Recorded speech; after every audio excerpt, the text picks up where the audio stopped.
ஒரு ஊரில் ரொம்பவும் வீரமிக்க ஒரு இளைஞர் வாழ்ந்து வந்தார். அவருக்கு தினமும் எழுந்ததும் வால் பயிற்சி செய்கிறது தான் பழக்கமே. அதுதான் அவரோட அன்றாட பொழுதுபோக்காகவும் இருந்தது, வேலையாகவும் இருந்தது.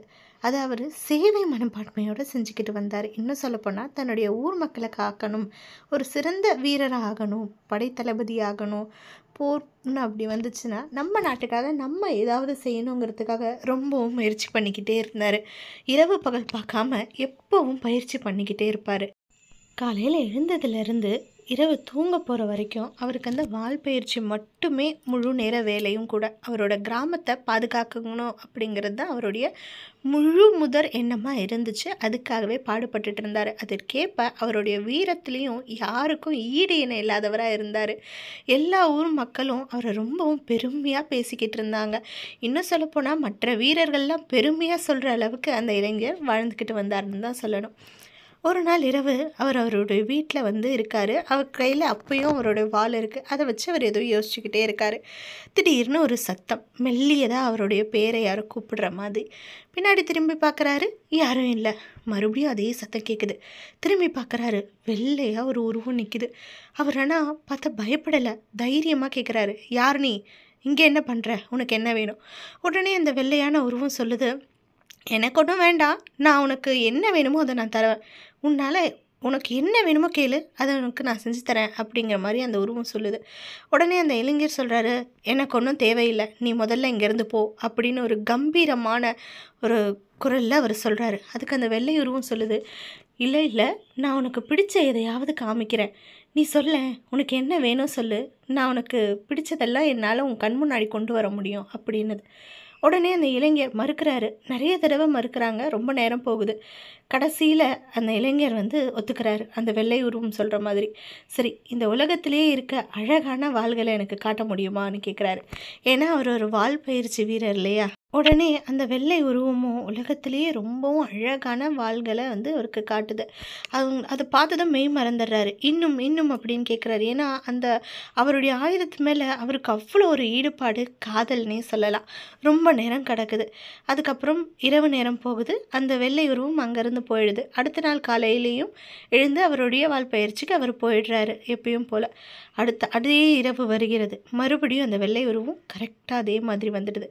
வந்தது என்ன ஆகுது அப்படின்னு பார்த்தீங்கன்னா, அங்கே நிற்குது. இன்றைக்கி அந்த வீரர் கொஞ்சம் அந்த வெள்ளை உருவத்தோட இணக்கமாக பேசுகிறார். வந்ததும் வெளியே போ அப்படின்லாம் சொல்லலை. அவருக்கு தெரியும், அவர் என்ன கேட்டாலும் அதை அவர் கண் முன்னாடி கொண்டு காட்டிடும்னு சொல்லிட்டு, சரி இந்த உலகத்திலேயே அழகான பொருட்களை எல்லாம் பார்க்கணும் அப்படிங்கிறாரு. அவருக்கு எல்லாவற்றையும் காட்டுது. அதில் கொஞ்சம் மயங்கி தான் போயிடுறாரு அந்த வீரர். ஆனாலும் அந்த இரவு பொழுதும் முழுவதுமாக அந்த அழகான பொருட்களை எல்லாம் பார்க்குறாரு, ரசிக்கிறாரு. அடுத்த நாள் காலை விடிகிறது. மறுபடியும் பயிற்சிக்கு போகிறாரு, வராரு. இதனால் என்ன ஆகுதுன்னா, இவருக்கு இந்த வெள்ளை உருவம் ஒரு தேவையில்லாத பழக்கமாகவே மாறிடுது. என்னென்னா, அவர் எப்பயுமே என்ன பண்ணுவார், காலையிலேருந்து ராத்திரி வரைக்கும் நேரம் போகிறதே தெரியாமல் வால் பயிற்சி செஞ்சிட்ருப்பாரா. இப்போ இந்த உருவம் வந்துடும், நம்ம கேட்குறதெல்லாம் காட்டும் அப்படிங்கிறதுக்காகவே சீக்கிரமாக தன்னுடைய பயிற்சியை முடிச்சுக்கிட்டு அவர் வீட்டுக்கு வர ஆரம்பிக்கிறாரு. இன்றைக்கும் வராரு. வந்ததும் கேட்குறாரு, இந்த உலகத்திலே இருக்க அழகான இடங்களை நான் பார்க்குறதுக்கு ஆசைப்படுறேன் அப்படிங்கிறாரு. அதுவும் காட்டுது. இவரும் நேரம் போகிறதே தெரியாமல் பார்த்துக்கிட்டே இருக்கிறாரு. பொழுது விடியுது. அடுத்த நாள் காலையில் ஆகுது. இதே மாதிரி போக போக போக அவர் பயிற்சி செய்கிற நேரம் குறைய ஆரம்பிக்குது. அதனால் அவருடைய எப்பயுமே நம்ம ஒரு பழக்கம் இருக்குது, நமக்கு ஒரு திறமை இருக்குன்னா அதை நம்ம பயிற்சி செஞ்சுக்கிட்டே இருக்கணும். அப்போ தான் நம்மளுடைய திறமையும் வளர்த்துக்க முடியும், நம்மக்கிட்ட இருக்கிற திறமையும் தக்க வச்சுக்க முடியும். ஆனால் இவர் தேவையில்லாமல் இந்த வெள்ளை உருவம் காமிக்கிற ஒரு பிரம்மை இல்லையா, அந்த பிரம்மையில் மயங்கிடுறாரு. அதனால் அவரோட பயிற்சிக்கு அவர் போக முடியறதே இல்லை. கொஞ்சம் கொஞ்சமாக ஊர் மக்கள்லாம் இவரை பற்றி பேசுகிறதையே விட்டுடுறாங்கன்னு சொல்லணும். ஏன்னா இத்தனை நாள் அவர் தன்னுடைய வீரத்தை காமிக்கிறார். எதுக்காகனா அந்த கிராமத்தை காப்பாற்றணுங்கிறதுக்காக தான் அவரோட குறிக்கோளாகவே இருந்துச்சு. இப்போ அந்த எண்ணங்கள் எல்லாமே அவர் எண்ணத்துலேருந்து மறைஞ்சிடுச்சு. இந்த பிரமை மட்டுமே இருக்குது. ஒரு நாள் இரவு அந்த வெள்ளை உருவம் வருது. வந்தபோது இந்த இளைஞர் அங்கே தான் இருக்கார். திடீர்னு சத்தமாக அவரை ஏளனம் பண்ணுற மாதிரி ரொம்பவும் சத்தமாக சிரிக்குது. இது அந்த இளைஞருக்கு புரியல. என்ன விஷயத்துக்காக இந்த மாதிரி இந்த உருவம் நம்மளை கேலி செஞ்சு சிரிக்குது அப்படின்னு. அப்போ தான் அந்த வெள்ளை உருவம் சொல்கிறது, நீ நினைக்கிற மாதிரி சாதாரண ஆத்மா கிடையாது, என்னுடைய அரசன் வந்து ஒரு மாயாஜாலம், இந்த அரக்கர்களுடைய அரசன் தான் வந்து என்னுடைய அரசர். என்னை எதுக்காக இங்கே அனுப்புனாங்கன்னா, இந்த கிராமத்தை இன்னைக்கு வந்து அவர் அழிக்க போகிறாரு. ஆனால் இந்த இந்த கிராமத்தில் பிறந்த நீ ஒரு வீரன் இருக்க இல்லையா, உன்னை எதிர்த்து அவரால் எதுவுமே செஞ்சிட முடியாது. ஏன் இன்னும் சொல்லப்போனால் யாராலையுமே உன் வீரத்துக்கு ஈடு என்னை கொடுக்க முடியாதுங்கிறதுக்காக தான் உன்னை தாண்டி அவங்களால உடனே எதுவும் செய்ய முடியல. என்ன செய்யலான்னு யோசிக்கும் போது தான் நான் உன்னை மறைமுகமாக வீழ்த்த திட்டம் போட்டோம் அப்படின்னு சொல்லுது. நீயும் இதெல்லாம் தெரியாமல் உன்னுடைய பயிற்சிக்கும் போகிறது கிடையாது, வால் பயிற்சிக்கு. உன்னுடைய குறிக்கோளையும் மறந்துட்ட. இப்போது யாராலையுமே இந்த கிராமத்தை காப்பாற்றவே முடியாது. இப்போ நீ என்ன பண்ண போகிற? இதை நினச்சி தான் நான் சிரித்தேன் அப்படின்னு. உடனே அந்த இளைஞர் சொல்கிறாரு, அவ்வளவு திறமை உங்களுக்கு இருக்குது அப்படின்னா வந்த உடனே என்னை அழிச்சிருக்கலாமே, ஏதாவது பண்ணியிருக்கலாமே. ஆனால் நீ ஏன் அதெல்லாம் எதுவுமே பண்ணலை? உடனே அந்த வெள்ளை உருவம் சொல்லுது, என்னால் மட்டும் இல்லை, வேறு யாராலுமே உன்னை எதுவுமே செய்ய முடியாது. அப்படி ஒரு வரத்தை நீ வாங்கிட்டு வந்திருக்க. என்னன்னு தெரியுமா? உன்னை சுற்றி ஒரு சக்தி பேராற்றல் இருக்குது. அந்த சக்தி பேராற்றல் உன்னை எல்லார்கிட்ட இருந்தும் காப்பாற்றும்.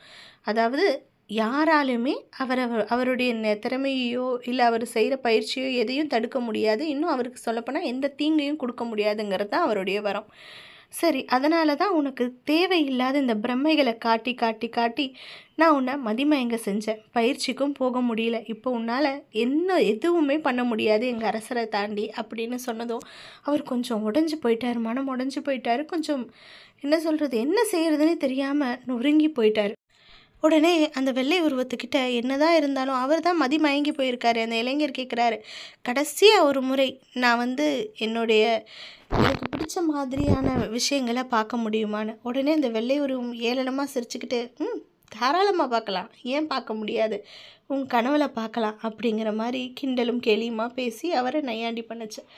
இப்போது சொல்லுங்கள் நண்பர்களே, இந்த மாதிரி தான் தேவையில்லாத பழக்கங்களுக்கு நம்ம அடிமையாயிட்ருக்கோம். இன்னும் சொல்லப்போனால் இப்போ நம்ம யூஸ் பண்ணிகிட்ருக்கோம் இல்லையா, இந்த சோஷியல் மீடியா, மொபைல் ஃபோனு, இதெல்லாம் வந்து நம்ம தேவைக்கு பயன்படுத்தினோம்னா கண்டிப்பாக நம்மளுடைய வளர்ச்சிக்கு பயங்கரமாக உதவும். நம்ம இதை வச்சு நல்லாவே முன்னேறலாம்.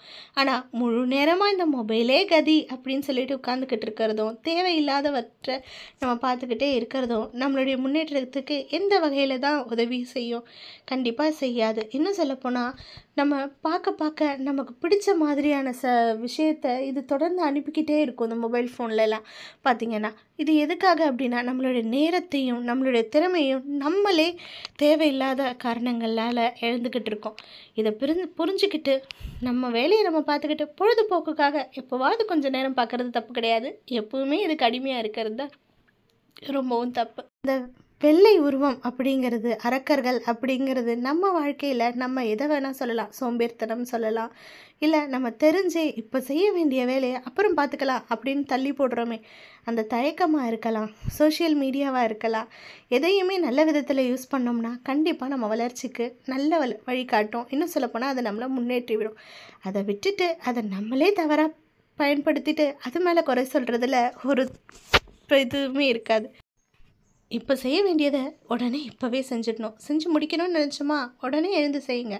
கண்டிப்பாக உங்கள் வாழ்க்கையிலையும் வெற்றி பெற முடியும். நல்லதே நினைப்போம், நல்லதே நடக்கும். விரைவில் இன்னொரு சுவாரஸ்யமான கதையில் உங்கள் எல்லாரையும் விரைவில் சந்திக்கிறேன். நன்றி, வணக்கம்.